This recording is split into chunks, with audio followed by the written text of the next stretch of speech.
Tugas video ini dibuat untuk memenuhi tugas individu, mata kuliah, kajian kurikulum, dan perencanaan pembelajaran Bahasa dan Sastra Indonesia.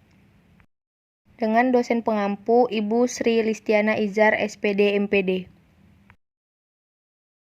Halo, Assalamualaikum warahmatullahi wabarakatuh. Perkenalkan, nama saya Nadia Adaha.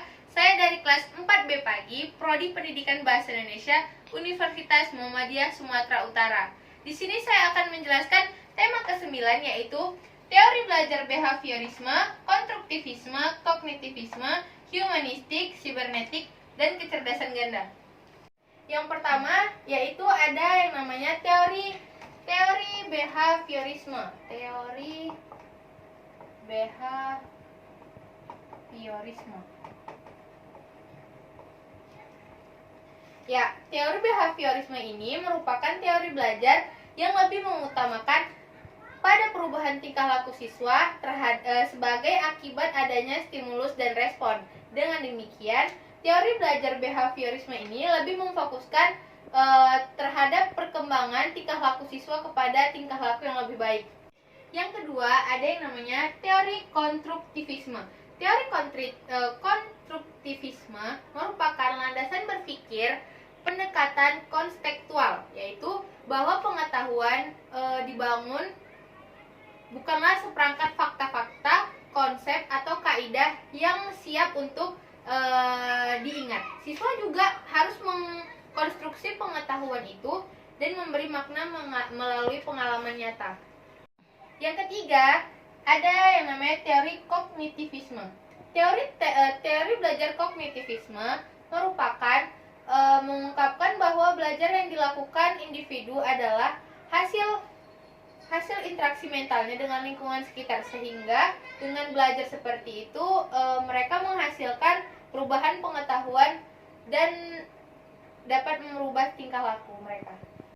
Yang keempat, ada yang namanya teori humanistik.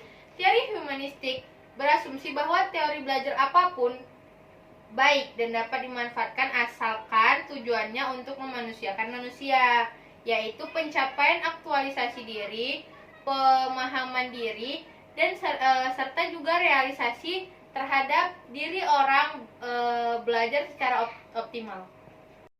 Teori yang kelima yaitu teori sibernetik. Teori sibernetik merupakan teori belajar yang relatif baru dibandingkan dengan teori-teori yang sudah ada yang sudah dibahas sebelumnya. Menurut teori ini, belajar adalah pengolahan informasi yang didapat hanya mampu bertahan kurang lebih dari 15 detik di ingatan manusia. Kenapa? Biasanya setiap sudah ada guru yang menjelaskan dan itu bertahan di ingatan siswa itu hanya sebentar saja. Jadi kenapa dikatakan teori hanya dapat mampu bertahan 15 detik aja? Karena di situ tidak ada yang namanya upaya pengulangan atau rehearsal. Yang keenam yaitu kecerdasan ganda. Teori kecerdasan ganda merupakan konsep baru yang muncul sebagai kritik terhadap psikometrik yang menganggap kecerdasan manusia hanya pada kemampuan kuantitatif atau kemampuan verbal saja, atau bisa dibilang kemampuan otak kiri. Gardner berhasil mengekspresikan dimensi lain dari kecerdasan manusia yang berada di otak kiri dan kanan. Selanjutnya ada beberapa poin tentang menurut pendapat para ahli. Yang pertama, teori belajar behaviorisme menurut Edward Lee Thorndike. Thorndike memiliki pengertian dari teori belajar behaviorisme yang dipahaminya sebagai proses interaksi antar stimulus dan juga respon. Stimulus adalah rangsangan. Contohnya seperti ini, seperti pikiran dan juga perasaan. Sedangkan respon adalah reaksi yang ditunjukkan akibat stimulus. Perubahan tingkah laku akibat pembelajaran bagi Thorndike bisa berupa hal konkret atau bisa diamati dengan kasat mata, dan juga berupa hal yang tidak konkret. Yang kedua yaitu konstruktivisme. Menurut Carly dan Margareta, pembelajaran model konstruktivisme ini adalah proses pembelajaran yang diawali konflik kognitif, yang pada akhirnya Pengetahuan akan dibangun sendiri oleh siswa melalui pengalaman dari hasil interaksi dengan lingkungannya sendiri. Selanjutnya, kognitivisme, yaitu menurut Jean Piaget atau teorinya disebut kognitif developmental. Dalam teorinya, Piaget memandang bahwa proses berpikir sebagai aktivitas gradual dan fungsi intelektual dari konkret menuju abstrak.